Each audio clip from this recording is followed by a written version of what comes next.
See, the thing is, I'm needy as shit.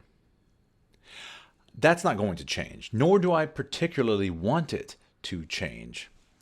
I realize that the further along you get into your journey, your doing the work, your healing journey, that the more you're supposed to be encouraged to have that healthy detachment between your comfortable and calm self versus an unhealthy needing of somebody else. And I've preached this for years. Hell, I've done the work. I've sat with myself for the last 7 years, sat in my stillness. I've done the healing work. I've done the shadow work. I've experienced and saw face to face my wounds, excavated all of this stuff, the childhood abandonment, the abuse, the self-imposed torture, the self-imposed anguish and doubts and insecurities. I've come to terms with this part of myself. I feel whole. I know that. I love myself, my whole self. And I'm completely comfortable with being alone. Here's the deal, though. I love showing affection. So when I say need, as in I'm needy, I'm not saying I need that person. What I'm saying is I want to be passionate. I want to be affectionate. And I don't want to hinder that wanting to be those things. And I especially wouldn't want to do that in the guise of being healthily detached. Where like, I don't need somebody else. I'm good by myself. Yeah, but I want to be passionate. I don't want a life void of passion for that reason. And so whenever I see her, my future love, I'm going to adorn her with 1,000 kisses the second she walks through the door because I want to appreciate her presence, her love, her touch, her smell, her everything. And a side note, that's another reason why I could never do a long distance relationship because I'm needy. And again, it's not a I need you here. It's I am so profoundly affected by your presence, by your energy, by your love that I have to show it in my passion. I have to respond with passion, with affection. I can't help it. And again, that's not going to change, and nor do I want it to change. And there might be some therapists who could probably pick apart some of these points and say, hey, that might be worth looking at, this and that. Even so, I'm not going to change it either way. Now, my whole point of bringing this up is that you hear it in the ether, especially when you're in the style of content that I am about doing the work, about being on the healing journey. I would be remiss to say that if you went down the healing journey and it didn't end with passionately loving another human, what's the whole point?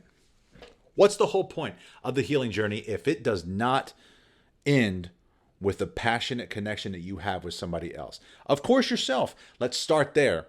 I do feel passionate about myself. I love my ideas. I love my breakdowns because I get to console myself and I get to rationalize with myself and listen to myself. That is the kind of stuff that I want to bring to the table in a relationship. And it's dawned on me recently that I've never had that before. I've never had a relationship where we both mutually chose each other wholeheartedly from our whole selves.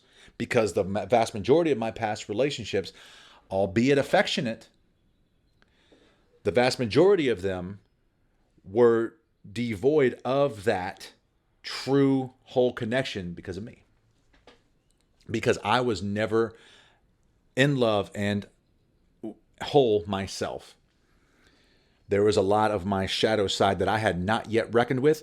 I had not yet processed. I had not yet listened to. And here we are now, 7 years later into the path. And I realized this. This is kind of something I sat with today. I woke up. I was like, you know what, man? I just want to freaking kiss. I just want to kiss her. I want to hold her. I want her chest. I want her head on my chest right here at all times. So call me needy. But again, I'm not saying need as in a visceral, I can't live without you. It is a visceral, I want to show my love and adoration for your presence because I love you that much. I love the whole you just as much as you love the whole me. We're meeting on a mutual plane of adoration, adorning each other with that mutual passion, with that mutual connection. That's what I'm talking about. And I see how much of a discrepancy of my past self versus my current self. And I love this quote. It's like, you saw how much you loved the wrong person. Now imagine loving the right person.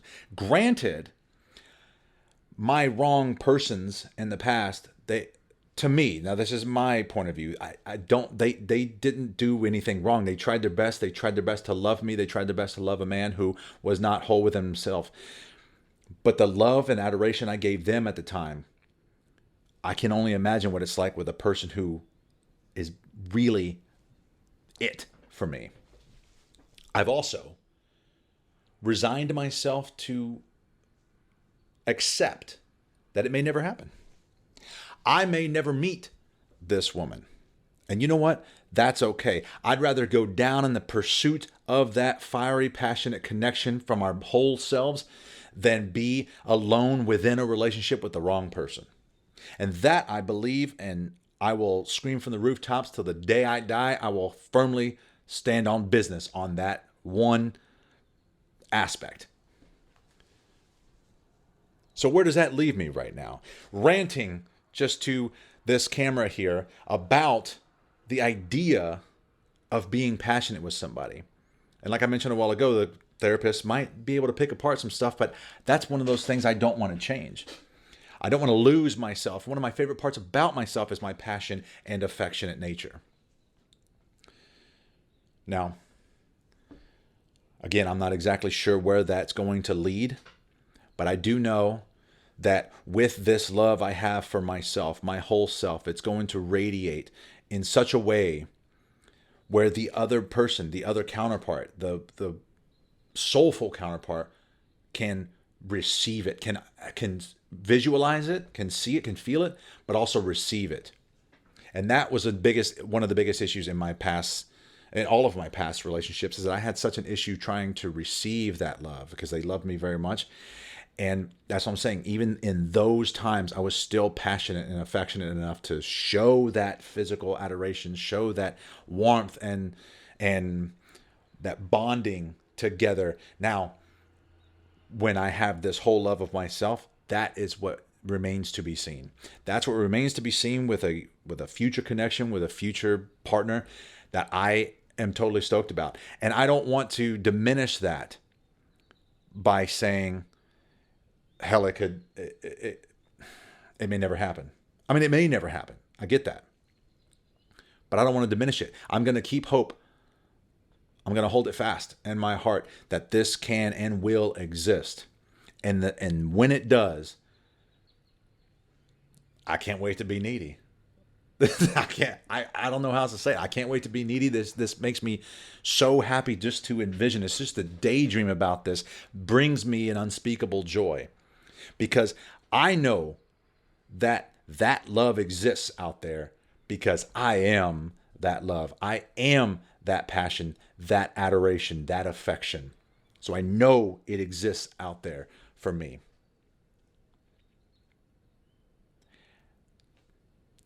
And I can't wait to be needy.